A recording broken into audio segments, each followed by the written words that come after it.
समस्त को नमस्कार।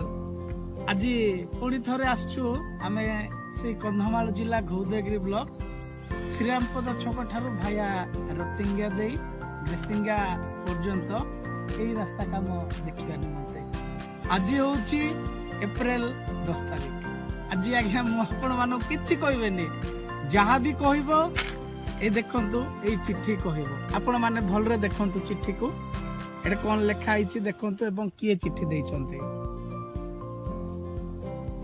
देखिले वर्तमान यही चिट्ठी आपण मानकु कथा कहबो जोटा कि श्रीरामपदा छक ठारू भाया रटिंगा देकी रेसिंगा पर्यंत रास्ता निर्माण करबा निमंते ग्रामवासी आमे समस्ते अनेक थर घौदगिरी गोष्ठी उन्नयन अधिकारी आरंभ करिकी कंधमाल जिलापाल महाशय परिशेष मुख्यमंत्री जनशुणाणी अभियोग शुणाणी को ग्रीवेंस देइथिलु।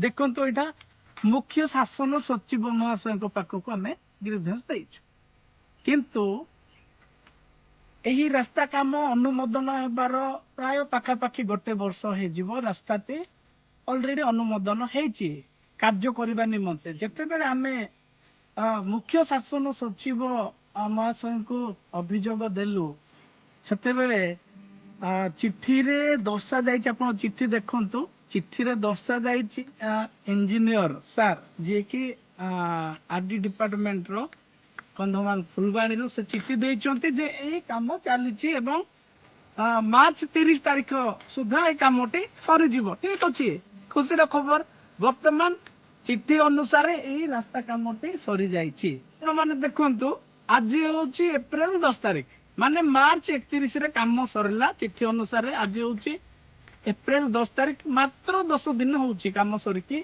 आपण माने देखंतु रास्तार अवस्था देखंतु केमिति सब होइछि। वर्तमान चिट्ठी अनुसार रास्ता काम सरिछि आ 10 दिन मध्यरे एमिति रास्ता हेछि। चिट्ठी कहूछि आगे आमे किछि कहूनु जदि रास्ता कार्य हेनी तेबे चिट्ठी रे किभଳି भाबरे दर्शा गला जे मार्च 30 तारीख सुधा सरी जीवो जदि हेछि 10 तारीख 10 दिन भितर एमिति अवस्था पड़ी थरे तेबे किभଳି काम हेछि आपण माने निजे चिंता करंतु किभଳି भाबरे सरकार को उत्तर दिया जाउछि एबो जो कागज कलम रे जे अंचल विकास होछि तेणु सरकार एवं प्रशासन एप्रति स्वतंत्र दृष्टि देवा निहाती आवश्यक। एभली किछि चिट्ठी पाई बोली आम अंचल रे विकास कार्य हो पारुनी केवल कागज कलम रे ही विकासटा सीमित हो।